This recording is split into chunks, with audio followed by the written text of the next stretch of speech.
ഭീകരർക്കെതിരായ BJP നേതാവ് PC ജോർജിന്റെ പോരാട്ടം തുടരുമെന്ന് ഷോൺ ജോർജ്.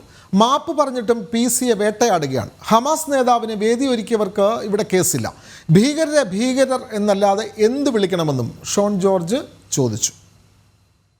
ഹമാസിന്റെ നേതാവിനെ കേരളത്തിൽ കൂടെ പ്രസംഗിച്ചവർക്കെതിരെ കേസില്ല. ഹമാസിന്റെ നേതാവിനെ ആനപ്പുള്ളത്ത് എഴുന്നള്ളിച്ചവർക്കെതിരെ കേസില്ല. ഇവിടെയുള്ള തീവ്രവാദ സംഘടനകൾക്കെതിരെ അദ്ദേഹത്തിന്റെ പോരാട്ടം ഇന്നും തുടങ്ങിയതല്ല. അദ്ദേഹത്തിന്റെ പരാജയം പോലും കഴിഞ്ഞ ദിവസം പറഞ്ഞതെന്താ, പാലക്കാട് ഇത് സംഭവിച്ചു, ഇതിനു മുമ്പ് സംഭവിച്ചു പൂഞ്ഞാറിലാണ്, ഇനി സംഭവിക്കാൻ പോകുന്ന തൊടുപുഴയിലാണ്.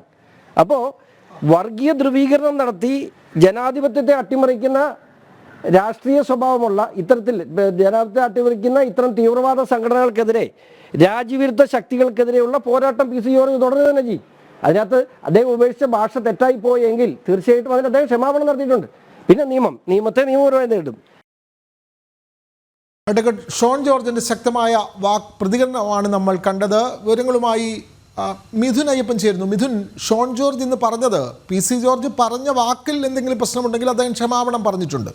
വീണ്ടും അദ്ദേഹത്തെ മനഃപൂർവ്വം വേട്ടയാടുകയാണ്. ഭീകരരെ ഭീകരർ എന്നല്ലാതെ എന്താണ് വിളിക്കേണ്ടത്? PC ജോർജ് പോരാട്ടം തുടരും. അഡ്വക്കേറ്റ് ഷോൺ ജോർജിന്റെ വാക്കുകളിൽ അത് വ്യക്തമല്ലേ? മിഥുൻ അയ്യപ്പൻ. തീർച്ചയായിട്ടും ഇത് സംബന്ധിച്ച് കഴിഞ്ഞ ദിവസങ്ങളിലെല്ലാം തന്നെ കോടതി വ്യവഹാരങ്ങൾക്കിടയിലും എല്ലാം അല്ലെങ്കിൽ പൊതുമധ്യത്തിലെല്ലാം തന്നെ PC ജോർജ് ആവർത്തിച്ചൊരു കാര്യമാണ്, താൻ ഏതെങ്കിലും മതവിഭാഗത്തെയല്ല വിമർശിച്ചത്, പക്ഷേ മതത്തെ കൂട്ടുപിടിച്ചുകൊണ്ട് ഭീകരപ്രവർത്തനം നടത്തുന്നവരെയാണ് താൻ തള്ളിപ്പറഞ്ഞത്. പക്ഷേ അതിനെ വിമർശിക്കുന്നതിനിടയിൽ ചില നാക്കുപിഴകൾ ഉണ്ടായിട്ടുണ്ട്. ആ നാക്കുപിഴയെ താൻ തള്ളിപ്പറയുന്നു, അല്ലെങ്കിൽ ആ വാദത്തെ ഞാൻ തള്ളിപ്പറയുന്നു, അതിൽ മാപ്പ് ചോദിക്കുന്നു എന്ന് PC ജോർജ് വ്യക്തമാക്കിയതാണ്. അത് കോടതിയെയും അറിയിച്ചിട്ടുണ്ട്. പക്ഷേ അതിനെ രാഷ്ട്രീയവൽക്കരിച്ചുകൊണ്ട് അതിലൊരു രാഷ്ട്രീയ നേട്ടം ഉണ്ടാക്കാൻ ഇത്തരത്തിലുള്ള വിധ്വംസക ശക്തികൾ നടത്തുന്ന ശ്രമങ്ങൾക്ക് കൂട്ടുനിൽക്കാനാകില്ല. താൻ പറഞ്ഞ കാര്യങ്ങളിലെല്ലാം തന്നെ ഉറച്ചു നിൽക്കുന്നുണ്ട്. ഈരാറ്റുപേട്ടയിലടക്കം അതുപോലെ തന്നെ കേരളത്തിൻ്റെ രാഷ്ട്രീയ മേഖലയിലെല്ലാം തന്നെ വലിയ രീതിയിൽ നുഴഞ്ഞുകയറ്റം ഇത്തരം സംഘങ്ങൾ നടത്തിയിട്ടുണ്ട്. അവരെ പുറന്തള്ളുക തന്നെ വേണമെന്നുള്ള നിലപാടിൽ മാറ്റമില്ല എന്നാണ് PC ജോർജ് ആവർത്തിച്ചിരുന്നത്. ഇന്ന് ഷോൺ ജോർജും ഇക്കാര്യം തന്നെ വ്യക്തമാക്കി കഴിഞ്ഞു. ഇന്ന് പ്രധാനമായും നടന്നത് PC ജോർജിന്റെ ജാമ്യ ഹർജി തള്ളിയതിന് പിന്നാലെ അറസ്റ്റ് അടക്കമുള്ള നീക്കങ്ങളിലേക്ക് പോകുന്നു എന്നുള്ള വിവരങ്ങളുണ്ടായിരുന്നു. പക്ഷേ പോലീസ് എത്തി ഒരു നോട്ടീസ് കൈമാറുകയാണ് ചെയ്തത്. പക്ഷേ നോട്ടീസ് കൈമാറാൻ വേണ്ടി PC ജോർജിന്റെ പൂഞ്ഞാറിലെ വീട്ടിലെത്തിയപ്പോൾ PC ജോർജ് അവിടെ ഇല്ലായിരുന്നു. ആരോഗ്യപരമായിട്ടുള്ള കാര്യങ്ങളാൽ തന്നെ മറ്റിടങ്ങളിലായിരുന്നു. അതിനാൽ ഇപ്പോൾ PC ജോർജിന് നേരിട്ട് നോട്ടീസ് കൈമാറാൻ കഴിയില്ല.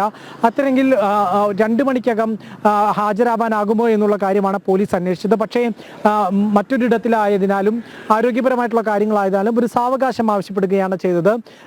തിങ്കളാഴ്ച ഉച്ചയ്ക്ക് മുൻപാകെ ഹാജരാവാൻ പോലീസ് സ്റ്റേഷനിൽ ഹാജരാകുമെന്ന് ഷോൺ ജോർജ് പോലീസിനോട് വാക്കാൽ അറിയിക്കുകയുണ്ടായി.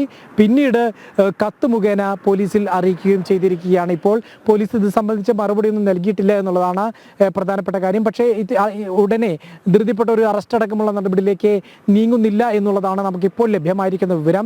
ഏതായാലും പറഞ്ഞ കാര്യത്തിൻ്റെ അന്തസത്തയിൽ ഉറച്ചു നിൽക്കുന്നുണ്ട് PC ജോർജ്.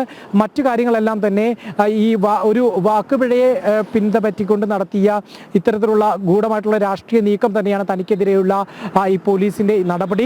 ഒപ്പം തന്നെ കേരളത്തിൽ ഇതിനേക്കാൾ വലിയ തീവ്രവാദ സ്വഭാവമുള്ള പ്രശ്നങ്ങൾ നടന്നിട്ടുണ്ടെന്നും, പ്രത്യേകിച്ച് ഹമാസിന്റെ നേതാക്കൾക്ക് വേദിയൊരുക്കുന്നത് പോലുള്ള സംഭവങ്ങൾ, ഒപ്പം തന്നെ ഹമാസ് നേതാക്കളെ വീര പരിവേഷം നൽകിക്കൊണ്ട് ഉത്സവങ്ങളിലും മറ്റുമെല്ലാം തന്നെ അവരുടെ ചിത്രങ്ങൾ പ്രദർശിപ്പിക്കുന്ന സംഭവങ്ങൾ ഉണ്ടായിട്ടുണ്ട്. ഇതെല്ലാം തന്നെ ഇവിടെ നടക്കുമ്പോഴും അവയ്ക്കെതിരെ ഒരു നടപടിയും ഉണ്ടാകുന്നില്ല. പക്ഷേ ഇത്തരത്തിൽ ചാനൽ ചർച്ചയിൽ ഒരു വിമർശനം ഉന്നയിച്ചതിനെ ഇത്തരത്തിൽ വേട്ടയാടുന്ന സമീപനം ഉണ്ടാക്കുന്നത് ഒരു ഭയപ്പെടുത്തലിന്റെ ഭാഗമാണ്. ആ ഭയപ്പെടുത്തലിന് കീഴ്പ്പെടാൻ PC ജോർജ് ശീലിച്ചിട്ടില്ല. അത് ഇനിയും ഉണ്ടാകില്ല എന്നുള്ളത് തന്നെയാണ് ഷോൺ ജോർജ് ഇന്ന് വ്യക്തമാക്കുന്നത്. ഏതായാലും ഷോൺ ജോർജ് വ്യക്തമാക്കിയതനുസരിച്ച് തിങ്കളാഴ്ച ഉച്ചയ്ക്ക് മുമ്പ് പോലീസിന് മുമ്പിൽ ഹാജരാകുന്ന അടക്കമുള്ള നടപടിയിലേക്ക് നീങ്ങും. തീർച്ചയായും അഡ്വക്കേറ്റ് ഷോൺ ജോർജാണ് ശക്തമായ ഭാഷയിൽ തീവ്രവാദത്തിനെതിരെ ശക്തമായ ഭാഷയിൽ പ്രതികരിച്ചിട്ടുള്ളത്. PC ജോർജിനെ വേട്ടയാടുകയാണ്. ഭീകരരെ ഭീകരർ എന്നല്ലാതെ എന്താണ് വിളിക്കേണ്ടത് എന്നും അഡ്വക്കേറ്റ് ഷോൺ ജോർജ് ചോദിക്കുന്നു. വിവരങ്ങൾ നൽകുകയായിരുന്നു കോട്ടയത്ത് നിന്നും മിഥുൻ അയ്യപ്പൻ.